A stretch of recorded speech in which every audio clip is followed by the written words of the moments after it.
Une production des studios Bass.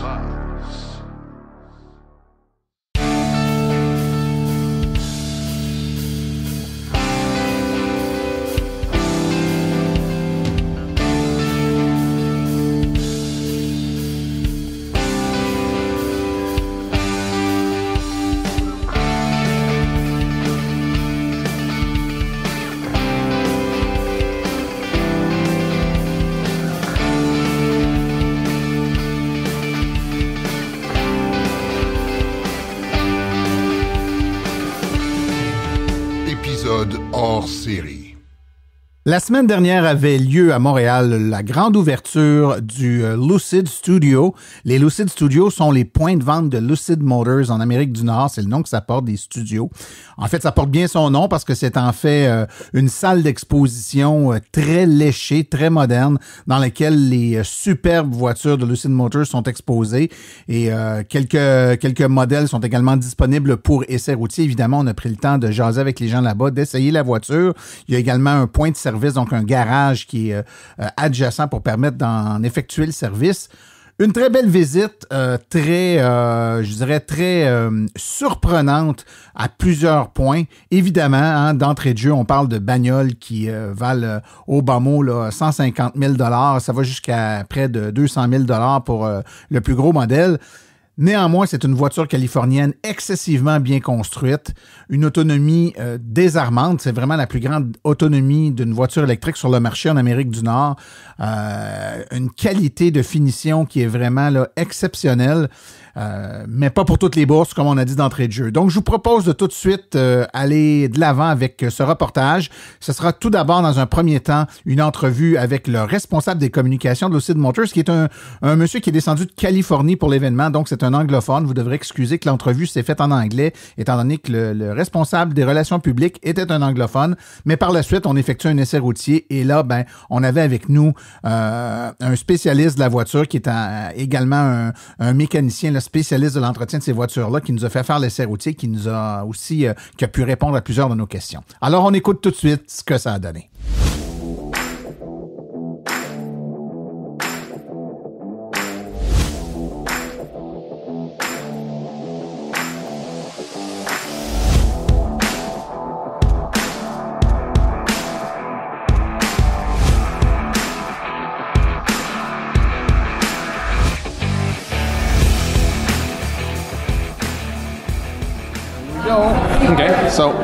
Okay.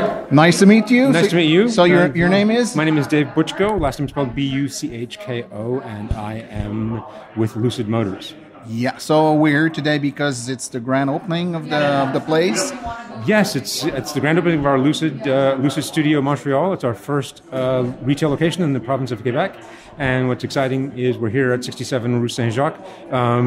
With a facility that is a full scale service facility. So we've got sales here, you've got full service center here, and this is also a delivery center. So when folks take delivery of their Lucid Air, this is where they would come to do it. Okay, so let's say I buy a car and I have to come back to fix something. It's here that it's going to be done. Well, yes, you would bring it. You could bring it back here to service, but what's interesting about what we're able to do with these new electric vehicles, like the Lucid Air, is most of what the car would ever need in terms of servicing, and we can do remotely. So you'll see here we have one of our service vans just outside here, and we'll have a fleet of service vans. So by and large, when the car needs something, we could come to you. Okay, so you're going to fix it in my driveway. In your driveway or whatever, your place of business, whatever's most convenient for you. Okay. Yeah. That's a new way of doing things, I guess. It is indeed.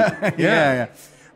Maybe we can make a tour and you can show us what's so exciting about this car. Great. Well, as you come through here, people will pass by our merchandise cabinet here, and if they want to purchase something to commemorate their experience here at Lucid or purchase of the car, and then this is the Lucid Air sedan. So the vision for Lucid and the goal was to create the world's longest range, fastest charging electric vehicle.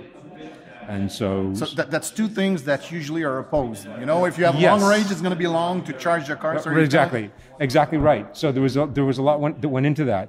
The other thing that you might expect is that a long range electric vehicle would be slow, underpowered, But the Lucid Air Grand Touring, which is the longest range electric vehicle, according to Transport Canada, this car is rated by Transport Canada at 830 kilometers on a single charge. But the Lucid Air Grand Touring has 819 horsepower. We'll go from 0 to 100 kilometers an hour in 3.2 seconds. So, so that idea of, do I choose efficiency or do I choose performance? Now you can get both in this electric vehicle. Yeah. And because we operate at a much higher voltage than most electric vehicles, it also allows the car to charge very quickly. So if you go to a DC fast charger, public charging station, and plug into a 350 kilowatt charger, you could get up to 500 kilometers in just over 20 minutes. So it's on 800 volts? Actually, this one's actually a little over 900. Okay. 924 to be precise. So, and that's really key to both the efficiency as well as the ability to charge very, very quickly. Okay. Because electric motors, they get their power from volts and amperage, and so, but a 400 volt architecture, which is what most electric vehicles use these days. And the only way to get more power from the electric motor is to increase the amperage, but increasing amperage increases resistance, and resistance is the enemy of efficiency. So by operating at a 924 volt system in this car, we can get more power with less amperage, and therefore the car can run more efficiency. And that's the other thing that Lucid is part of the mission for Lucid, is the idea of talking about electric vehicle efficiency. Because most people that's not really part of the conversation. With a typical gasoline-powered car, efficiency is a big part of the conversation. How many liters per 100 kilometers or miles per gallon. But when it comes to electric vehicles, the first question everybody wants to ask is, well, what's the range? Yeah. But there's a lot that goes into that. The key thing for us is, the conversation we want to elevate is, how far if a battery is measured in terms of kilowatt hours, how far per kilowatt hour does your car travel? And while, yes, the Lucid Air Grand Touring has a fairly large battery, admittedly, it will still go farther per kilowatt hour than any other electric vehicle on the market. So, how many kilometers do you guys achieve with for 100 per kilowatt hour? Well, this car will go as much as 7.4 kilometers per kilowatt hour, which is, like I said, better than anything else on the road right now. That's very impressive. Yes. And this is not a small car. No, it's not a small car because it's meant to be a full-size luxury car with a lot of space inside and a lot of luxury appointments. And so, again, all those things that you wouldn't necessarily expect from a car with the best range on the market. It's a full-size luxury car, with a very luxurious interior, a fast car, a very dynamic car. I mean, the car is a lot of fun to drive. So it's not boring in any way. I read that you guys also give, I think it's 2-year free charging with Electrify Canada. Is that so? I believe it's 2 years with Electrify Canada that you can get, and we work with them here in Canada, just as we work with Electrify America in the U.S., because they have DC fast chargers that will operate at that 350 kilowatt level. These cars are also capable of what Electrify Canada calls a plug-in charge, which means that you plug into one of their chargers. You don't have to use an app or do anything else. You just plug the car in, and the charger recognizes the car, and it all just starts doing its thing. It's as easy as it could possibly be. It's like plugging it in at home. Okay, very interesting. You mentioned earlier about the capacity of the car that can actually go to 800 kilometers. Yes. Do you have any statistic in the winter, especially for people in Canada and Quebec? Yeah. I have not seen those numbers broken down. Obviously, if the battery is cold, that's going to have an impact on the range in that moment. It could be as much as 25 or 30%, but if you talk to folks, a lot of folks who've been visiting here today for the VIP preview, have some experience with electric vehicles, with Teslas or whatever, and understand things like preconditioning. And preconditioning is, if you plug your car in at home, then you can signal the car with an app on your phone to start preconditioning yourself or warming up. So you can warm up the interior of the car, you can warm up the battery before you start driving. And if you do that while the car is plugged in, then you're not taking anything away from the battery. So that certainly helps. So obviously, this car, like any other electric car, you can precondition the car. Yes. And can you, like some other companies do, when you're on the road and let's say you want to recharge in 200 kilometers or 100, you punch in the navigation system where you want to go, and the car is gonna preheat the battery, so you're gonna charge the car with the maximum power when you reach there. Yes, although it doesn't happen automatically, but very quickly on the screen in the car, you can tell the car to start preconditioning when you're out and on the road before you. So you can activate it. Yeah, absolutely. Before you get to the charging station, so that when you get to the charging station, the battery is at its optimal temperature to charge as fast as possible. Okay. Very interesting. Yeah. Most electric car company, when they first release new cars, will release the higher model at first, and then will release let's say less equipped or more basic version of the car afterward. Yes. Is that the same with the? Yes, we're doing that too. So right now we've delivered some of our launch versions of the car, which we called the Dream Edition. We only did 520 of those cars in all of North America, the U.S. and Canada. And those are all sold out. So now we have the Grand Touring and our Grand Touring Performance, which are at the higher end. This spring, we will introduce the next version of the Lucid Air sedan, next model down the lineup, if you will, this spring. And then our entry-level model, which is the Lucid Air Pure, we'll start to see this summer here in Canada. It's very fast, though. Huh? Yes. Yeah. How many cars do you guys will be able to deliver in Quebec per year? Let's say this year. Boy, that one's hard to predict. It depends a lot on the demand. I mean, the good news is that compared to a lot of places anywhere that I've been in North America, people in Quebec seem to really understand the benefits of electric vehicles. And you have the benefit of what I understand is a pretty good EV infrastructure compared to a lot of places in North America. So that charging the car is that much easier for everybody here. So I don't know what the future holds in terms of how many cars we could sell. Time will tell. But if I place an order right now, I can see I what you're expect saying. to have the car? Oh, okay. It depends on the model. Again, we're doing that sort of a top-down approach. If you were interested in a Grand Touring, which is our range champion here, or the Grand Touring Performance, which is a car that sits just above the Grand Touring in the lineup.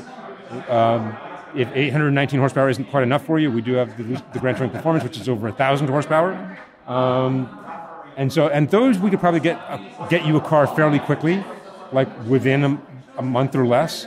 The Touring will start delivering here in Canada in the summer. So if you order now, you might get it in a few months, and then the Pure, or actually in the spring, so a few months, and then the Pure all-wheel drive in the summer, so maybe 6 months. Okay. So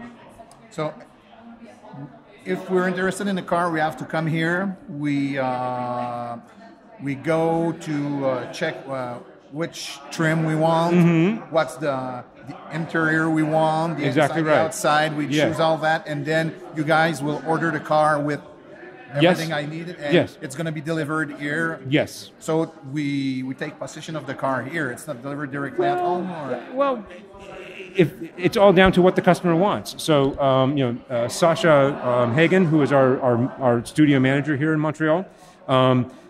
She's very open. So if you want to test drive, if you want somebody to come to your home in order to do the test drive, if that's easier for you, they will certainly do that. Just as you can come here to take delivery of your car, but if you'd rather have us deliver the car to you at your home, we'll do that too. Yeah, it's the only place in Quebec right now. It's the only place. So let's say we Quebec. don't live in Montreal area. Maybe I will come here to check the car, do a test drive, order the car, but we'll want you guys to deliver the car at my home, which could be in Gaspésie or. And as I understand it from the team here, they've delivered cars, in the Maritimes. So, so if somebody wants to order a car in Halifax, we'll bring it to them. Yeah. Very nice. Yeah. So I guess the only thing we need to do right now is to do a tryout of that car. Sure. Absolutely, you should. You should. It's remarkable. Like I said, it's a lot of power. it's a very comfortable car. The chassis engineers, I have to say, have done a brilliant job because the car not only rides quite well, as you would expect a luxury car to do, it's actually quite nimble. I mean, and for a car that admittedly is pretty big and weighs, I don't know what it is in kilograms, forgive me, but it's about 5,200 pounds. It's not a light car, but it's quite a dynamic car. I mean, it's a fun car to drive. So let's try it. Yeah, absolutely. Let's give it a try.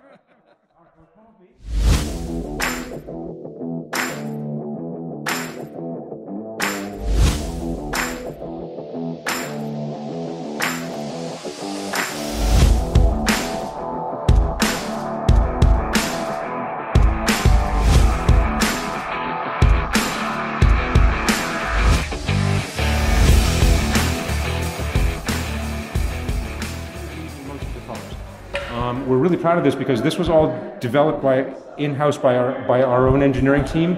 We also manufacture this. We manufacture this. We manufacture. We developed and manufacture the onboard charger, which is this guy here, and the battery modules as well. I mean, we source ourselves from suppliers, but we develop the battery modules. Do you know who's your supplier of cells? So depending on the model, it's either LG. Right now, it's either LG or Samsung. And we did just sign an agreement with Panasonic. So in the future, some of the models will also use Panasonic cells. Okay. But we do the packaging, the modules, and the electronics and everything we do ourselves.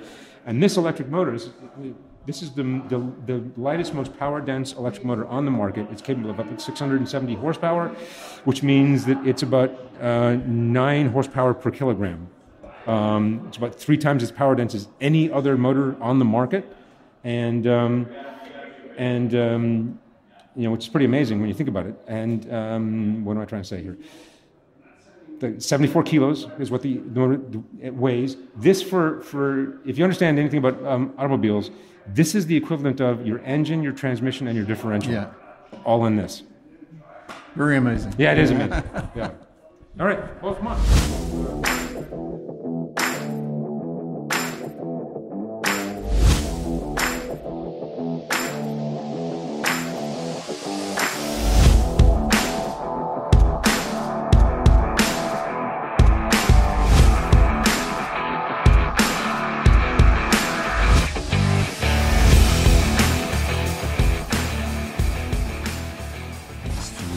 Ton banc, volant, si tu veux acheter ton volant, ici, et les miroirs ici.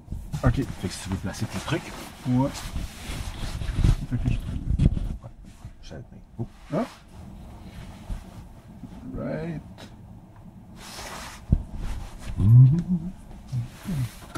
Le beau Martin, en arrière. Le defrost pour en arrière. Oui. À ta gauche, tu vois les 3 boutons qui en haut, en avant, en arrière. Le petit bouton avec le petit flocon de neige, c'est pour quand le pare-brise est tout givré. OK. Au complet, quand il est glacé, ils vont. Regarde, on va le faire. Comme ça, on va le boire. Ça fait que là, il est dessus. Oui. Tu vas voir qu'est-ce que les essuie-glaces vont faire. Il envoie un petit peu de jus, puis c'est cher. Directement dans la lame, l'essuie-glace. De côté. On va faire tout aller tranquillement pour pas tout scraper la partie caoutchouc sur l'essuie-glace. Tranquillement, après ça, ils vont descendre, ils vont faire comme 2-3 coups pour être sûr qu'il n'y a plus de glace. Ils vont s'arrêter. Dans le fond, l'icône va redevenir gris quand le processus va être terminé. Ah, cher. Ça, j'ai pas cette option-là sur ma INX5. On a pas moins une couple d'options. Ils vont redescendre tranquillement. Ils vont redonner comme 2-3 coups, tu vois, la lumière va s'éteindre, ça va être le processus va être fait. Et là, tu l'as en kilomètres, ce qui nous reste d'autonomie, 626 km. Ce véhicule-là, présentement, il est sur les 19 pouces, on les a chaussés pour l'hiver. Ouais. C'est nos roues d'hiver. Ouais. L'été, c'est sur le 21. Ouais. Là, vu qu'ils sont chaussés sur le roue d'hiver avec les 19, on a 816 km d'autonomie, pleine charge. Puis si on serait sur le 21, on aurait 755 km d'autonomie. Donc, même en hiver, on est capable d'avoir autant de kilométrage pour ça. Okay. C'est ça qui est le fun. C'est ça le range anxiety que le monde a peur avec les véhicules électriques. Ouais. Là, nous, on l'a comme un peu moins, cette anxiété-là, à cause du... Là, on va laisser les essuie-glaces automatiques, comme ça, ils vont nous suivre. Ouais. Commencer à neiger un petit peu.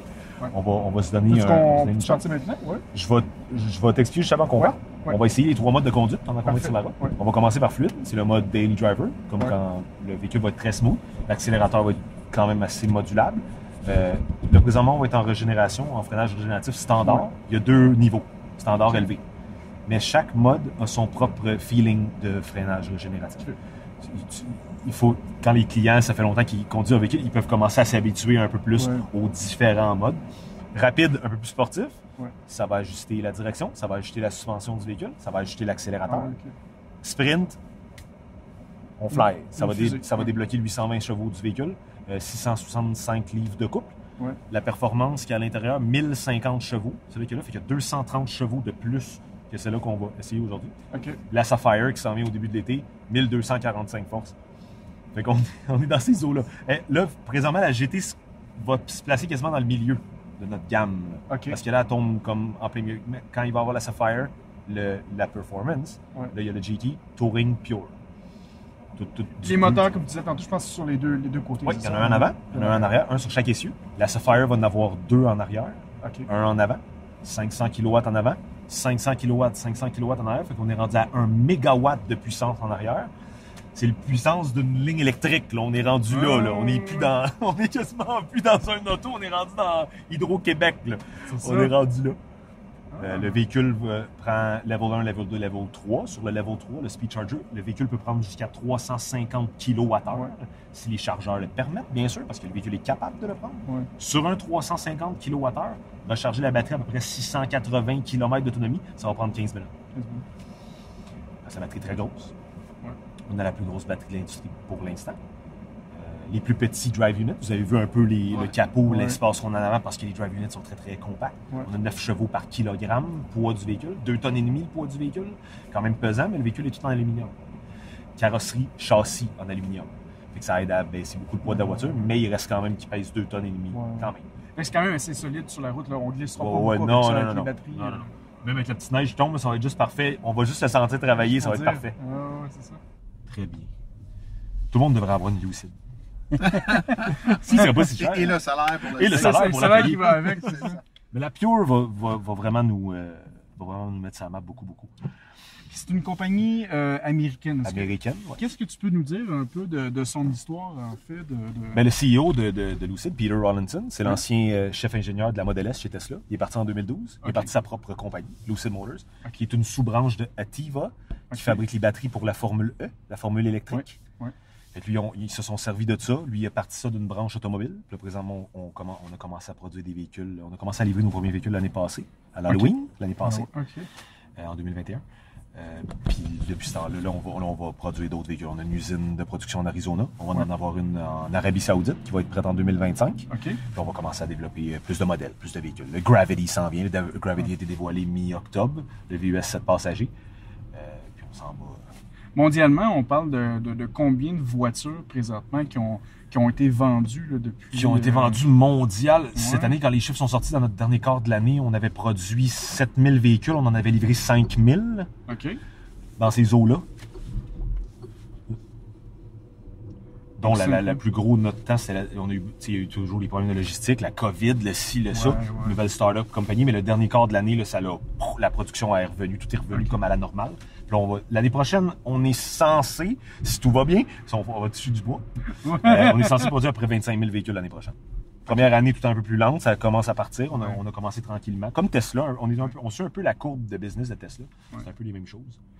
Ben, je vois aussi que ça, c'est probablement aussi le même genre de profil d'acheteurs que vous regardez aussi, parce qu'on s'entend que les modèles Tesla, il y en a à 140 000, il y en a... c'est large. C'est quand même assez large, là, tu sais. C'est large. Puis si je regarde la fourchette de prix aussi que vous avez présentement pour vos véhicules, ça va vers la même chose aussi. Ouais.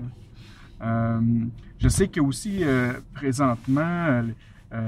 les voitures Tesla vont beaucoup se vendre. En fait, c'est beaucoup vendu ici, enfin, généralement en Amérique puis en Europe. Vos premiers marchés que vous voulez atteindre, ce serait quelle région? Là, présentement, ils ont commencé par les États-Unis, après le Canada. Là, on est en Europe. Après ça, c'est la Chine. Tout le Middle East, à cause de notre usine au Middle East. Oui, c'est ça. Puis cette usine-là, en Arabie Saoudite, va couvrir l'Europe, ce continent-là. Okay. Comme ça, on n'aura pas besoin d'envoyer des véhicules là-bas, coûter super cher de shipping pour envoyer tous les véhicules là-bas. L'usine d'Arizona va continuer à fournir l'Amérique du Nord. Okay. Puis l'usine d'Arabie Saoudite va fournir Europe, Chine, si on rentre en Chine aussi, ils ont des pourparlers, tout est en expansion, on ouvre beaucoup. Là, on est beaucoup en Europe. OK. C'est là le plus... Il y avait Munich, il y a eu la Suisse, il y en a eu beaucoup. Là. OK. Amsterdam.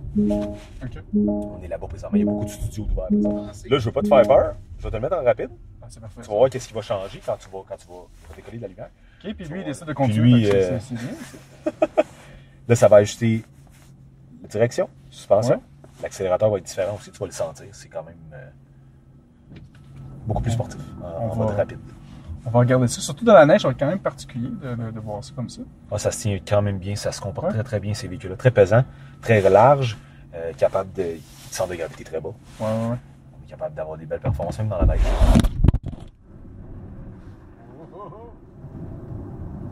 Ah oui, c'est bon. Tu vois-tu la différence? Oui, L'accélérateur.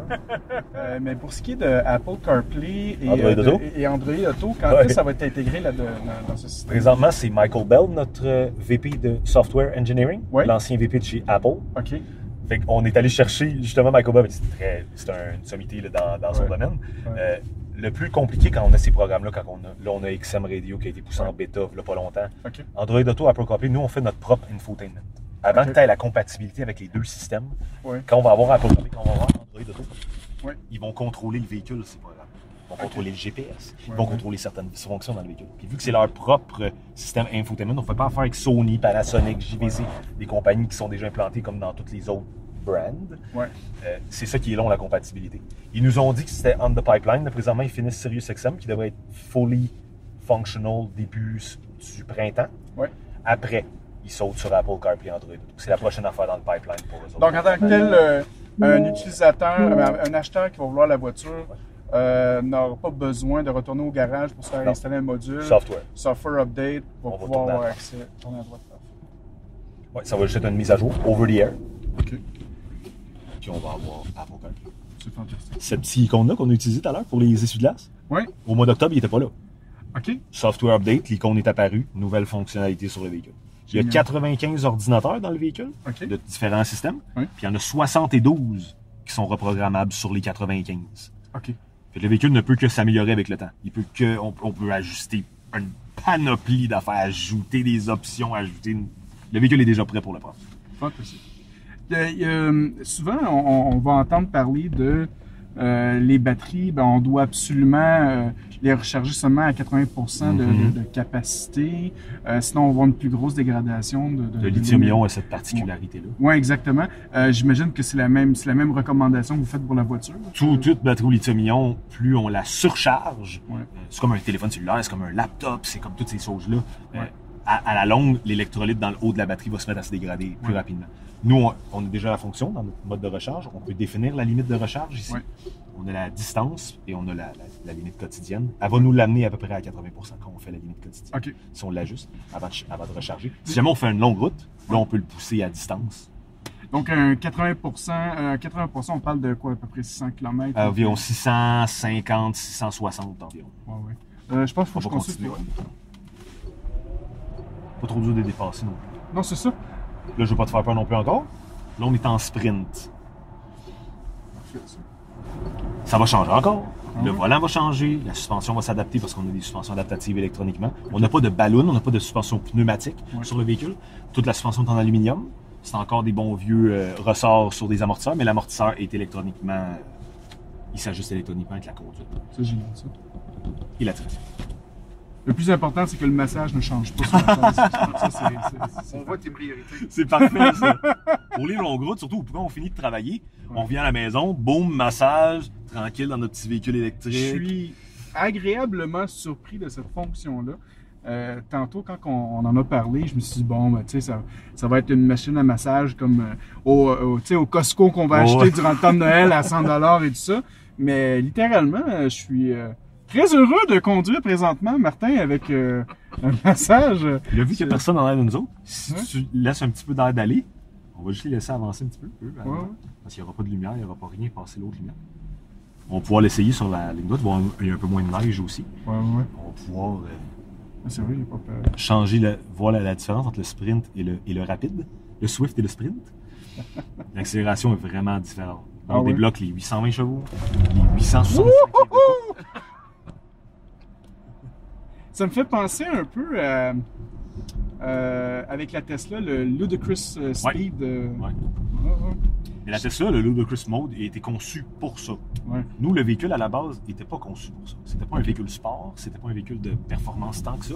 Mais les moteurs pouvaient nous le donner, cette performance-là. Ouais. Très compact, très power efficient. Ils sont très efficaces énergétiquement. Puis ils ont juste mis dedans. Et le véhicule, à la base, a été développé avec 3 moteurs. Ouais. Ils l'ont amené de série 2 moteurs. Et là, ils la ramènent 3 moteurs pour la version de performance. Fait qu'elle est déjà prête à les recevoir, les 2 moteurs en arrière. Elle a été designée comme ça.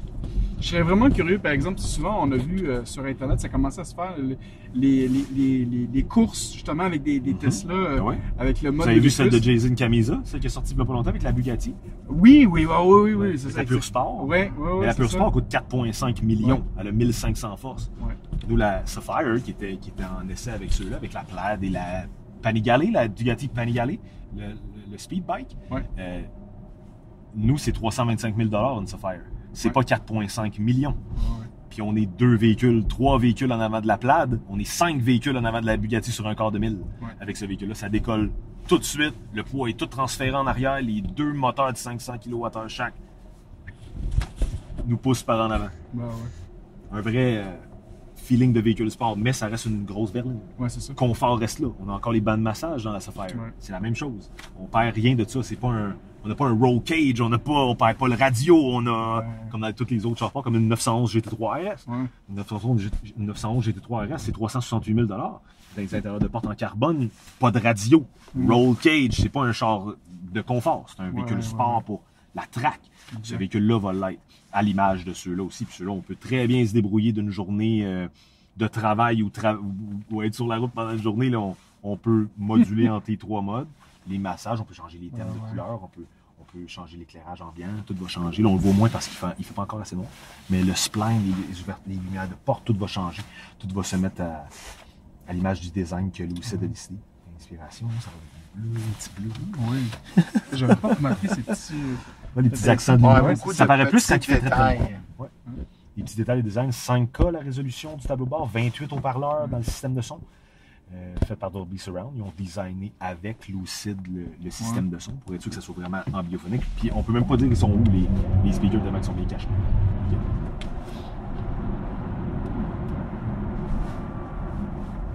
C'est une belle Là, ça accélération. glisse un peu vu que le traction control embarque. Mais si on serait sur du sec, puis on aurait beaucoup de traction, si on n'est pas habitué à ça, Ouais. il y a une période d'adaptation. Ouais, La Forge G, elle nous pousse vraiment dans le chest. Puis ça peut nous rendre un peu désy, un véhicule qui a du couple, comme si on n'est pas habitué à ça. Quelqu'un qui conduirait une Ferrari, demain matin une Lamborghini, des chars super sport, même ça n'a pas de couple comme ça. Ils n'ont pas de horsepower comme ça. Pas de force comme ça. Il n'y a rien qui bat un moteur électrique pour la puissance linéaire que ça a. Là. C'est une petite anecdote très. Moi, à la maison, j'ai une Ioniq 5, tu sais. Puis, moi, je suis très heureux avec la voiture. Puis, j'ai un de mes amis un jour qui me dit je me suis acheté la nouvelle Mercedes, viens, on va s'amuser. Excellent, je vais m'asseoir dedans. Là, je suis là, je pèse sur la pédale. Voyons, il me semble que la voiture avance pas, ça prend du temps, c'est comme un train, tu sais, le moteur. Avant qu'il prend son élan. Tandis que je dis, moi, mais Yannick, là, c'est sûr qu'il va me rattraper, mais c'est la puissance qui est toute là. Instantané. Ton ami s'appelle Pierre, hein? C'est ça, on salue Pierre qui nous écoute présentement. Ouais. Le guidage GPS, localisation de borne, puis tout ça, ça fonctionne bien. Oui, hein? on a des mises à jour à chaque semaine ces temps-ci parce qu'on a beaucoup de véhicules sur la route. Il y a beaucoup d'affaires que Lucid voit ou veulent améliorer ou veulent ajouter des features dans le véhicule. On fait affaire avec 3 compagnies différentes pour gérer le signal GPS. Okay. C'est eux qui génèrent la map et toutes les petites infos qu'on a dessus. Les clients s'étaient plaints de ça, qu'ils ne voyaient pas assez précisément où les bornes étaient. Puis avec l'application qu'ils ont poussé dedans, quand on a notre compte, bien sûr, quand le compte Lucid avec le profil du client. Il va toutes les afficher sur la map, il va nous faire une map, il va même le marquer dans le tableau de bord, turn by turn, ou tourner quand on met une adresse. Il y a vraiment eu beaucoup d'améliorations avec notre version 2.0 qui est sortie au mois d'octobre. Comme une grosse amélioration qu'on a eue. Avant, les clients s'assisaient dans leur véhicule, puis ça prenait un bon 45 secondes avant qu'on puisse mettre vraiment le drive et partir à rouler. Le temps que tout allume, tout soit en fonction. Quand ils nous ont poussé la 2.0, aussitôt qu'on débarre les portes, maintenant on s'assied dans le véhicule, ça part. Fait que c'est tout du software, c'est toujours du software. On n'a pas besoin de remplacer un module, on est déjà en avance sur tous les processeurs qu'il y a dans nos écrans, les ordinateurs qu'il y a dans le véhicule cachés un peu partout. On est déjà en avance sur tout. Vous faites quoi sur la situation mondiale, justement, le manque de pièces électroniques, justement? Est-ce que vous êtes en mesure... je sais que c'est la compagnie TMSC, je crois, qui fabrique tous les microchips. Les semi-conducteurs qui ont eu le gros shortage, genre 1 an puis 2 ans, puis on est encore un peu dedans. Lucid, il y a des compagnies semi-conducteurs qui leur appartiennent, c'est à eux. Puis s'ils en ont besoin de plus, le backup, c'est Taïwan. Puis ils ont une compagnie à Taïwan qui leur produit juste pour eux les semi-conducteurs. Puis 80% du véhicule est fait in-house chez Lucid en Arizona. À part les cellules, les 2170 qu'il y a dans notre batterie, pour faire avec Samsung, LG, comme la plupart des manufacturiers. Et maintenant, on a signé un autre contrat avec Panasonic. Fait que là, on a les 3. Fait que s'il arrive quelque chose, on peut se supplier à gauche, à droite, peu importe le volume ou peu importe. Puis il y a là toutes les versions, toutes les options. On n'a pas été obligé de couper des options comme certaines compagnies parce qu'ils n'ont pas, justement, ils ont eu un manque de semi-conducteurs. T'auras pas les bancs chauffants. T'auras pas ci parce qu'ils en ont manqué. Nous, que ça soit une GT, une Touring, une Pure, les performances, la Sapphire qui s'en vient, on n'a pas présentement, on n'a pas ce problème. Là, on avait dit que je pense que les délais, c'était de 1 mois même pour avoir la voiture. C'est quand même assez rapide. 1-2 mois, ça dépend du modèle. Encore. Les Touring s'en viennent, printemps. Pure, début de l'été. Pure propulsion, qu'on vendra probablement pas beaucoup au Canada, au Québec. En tout cas, ça sera pas le plus gros vendeur. Ça va être le moins cher, par exemple, ça sera pas le plus gros vendeur. Il arrive au début de l'automne, à peu près. Puis dans le pipeline, et après tous ces beaux modèles-là, la Lucid Air va pouvoir avoir les bancs exécutifs en arrière, les 2 bancs capitaines, comme dans les petites limousines. Puis on va pouvoir les coucher dans vraiment comme les Mercedes S-Class. Parce que notre plus gros compétiteur, sur quoi ils se sont basés pour designer la Lucid, c'est la Mercedes S-Class. C'était ça leur target. C'est ça qu'ils voulaient atteindre, mais électrique. Puis là, après ça, Mercedes est arrivé avec la EQS, mais la EQS, quand on peut même pas ouvrir le capot en avant. On n'a pas accès au capot en avant. C'est juste un technicien qui pourrait. Puis de toute façon, il n'y a pas d'espace pour rien mettre là-dedans. Une belle machine. Belle machine. En son tout, c'est une belle machine.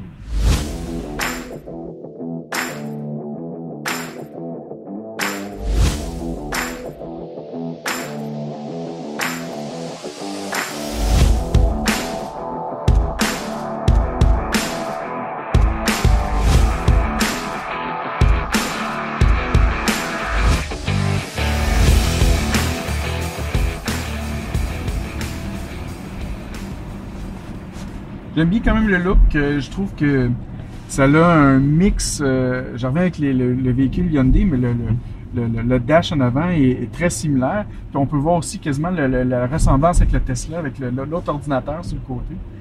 Je vois que c'est quand même. On peut voir là, que ça a été inspiré par plein d'autres voitures électriques. Là, donc, Tesla était les pionniers. Tout le monde se base sur Tesla. Puis c'est normal.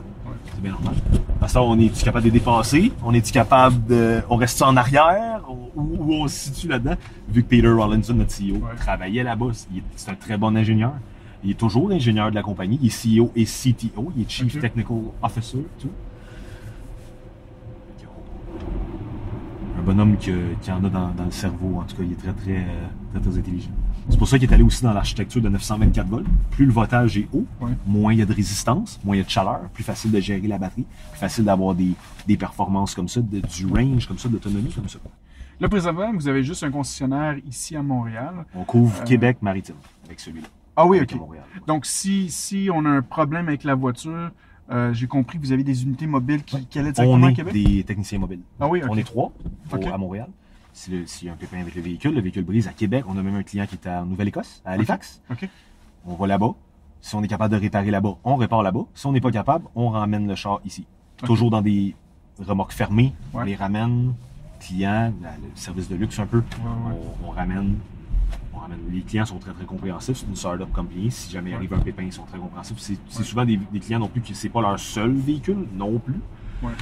On a la plupart qui ont 5, 6, 7 véhicules dans leur garage. Fait qu'ils comprennent, ils savent ce qu'ils ont entre les mains, ils savent que c'est fiable, mais aussi qu'on est une start-up compagnie, que ça se peut qu'il arrive de quoi, comme n'importe quelle autre compagnie. Mais à date, on va toucher du bois encore. On n'a pas eu de gros problèmes, on n'a pas de problème de drive unit, on n'a pas de problème de batterie, on n'a pas eu ces problèmes. Juste certains ajustements. Les véhicules sont encore faits à 75% par des êtres humains. Ouais. L'usine n'est pas robotisée à 100% encore. Elle s'en vient, par exemple. On a un agrandissement de 4 fois plus grande que ce qu'on a présentement qui est en train de se faire en Arizona. Okay. Fait quand ça va être fully open à la fin de l'année 2023, peut-être mi-2024, si en tout cas si tout va bien, parce qu'encore là, c'est la COVID encore, il y a des délais dans tout. Mais là, elle va être beaucoup plus robotisée, puis là, on va avoir des véhicules qui vont arriver de plus en plus parfaits quand ils vont sortir de l'usine. Un peu à la Tesla quand ils ont commencé en 2012, mais on part d'un peu plus loin. J'imagine après un certain temps, vous allez commencer aussi à avoir des voitures peut-être qui vont coûter aussi un peu moins cher. Plus petites, c'est pas ici. Non. Ça, c'est la brasserie, on est à mauvaise place. On peut arrêter là si tu veux. Ouais, c'est ça. Ouais, on a le SUV qui s'en vient, le Gravity, qu'on pourra prendre des réservations milieu-fin de l'été, cette année, pour l'année prochaine. Puis après ça, dans le pipeline, il y a un petit véhicule qui est dans les plans de Lucid. On l'a pas vu encore, malheureusement. On n'a pas de spec au niveau de ce véhicule-là, mais ils en ont parlé. Même Peter en a parlé en entrevue sur YouTube, toutes les petites vidéos qu'ils ont fait. Ça s'en vient. On va toujours rester un véhicule de luxe, à catégorie luxueuse. On n'ira pas au volume comme Tesla avec la Model 3, la Model Y. On va rester quand même luxueux. Mais on va être capable de pouvoir faire descendre le prix. Le véhicule va être un peu plus petit. On va rester efficace parce qu'on va garder la même technologie dans nos moteurs. On vient de dévoiler avant hier le nouveau moteur pour la Formule E.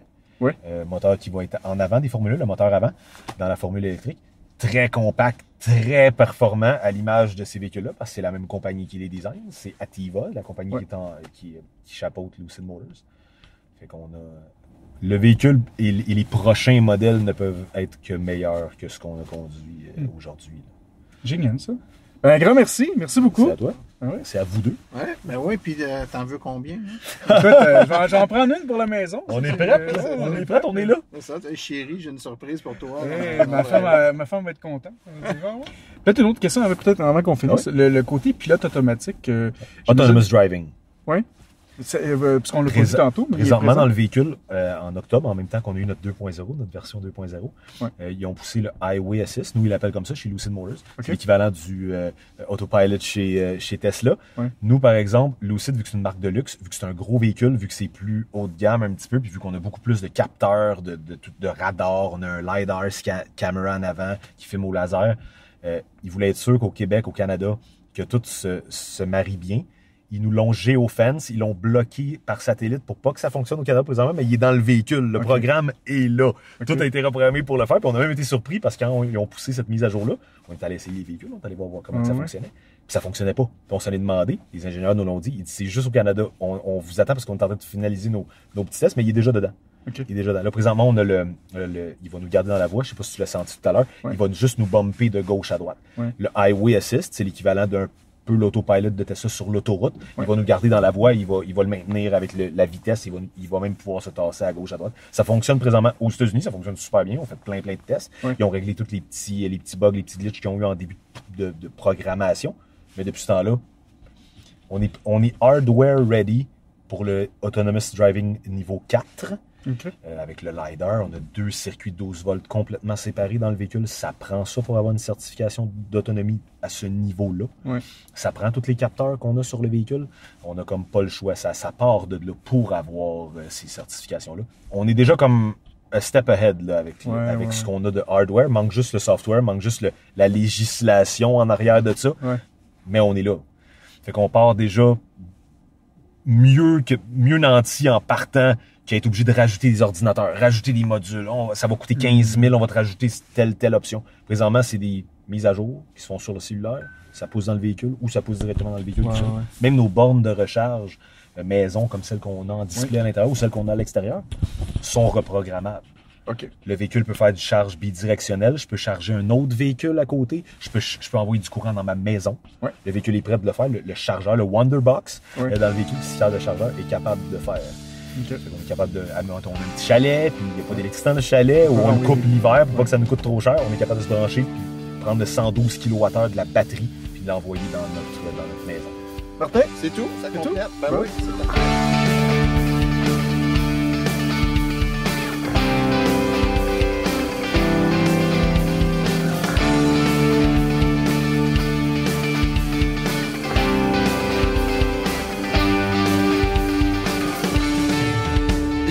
épisode hors série.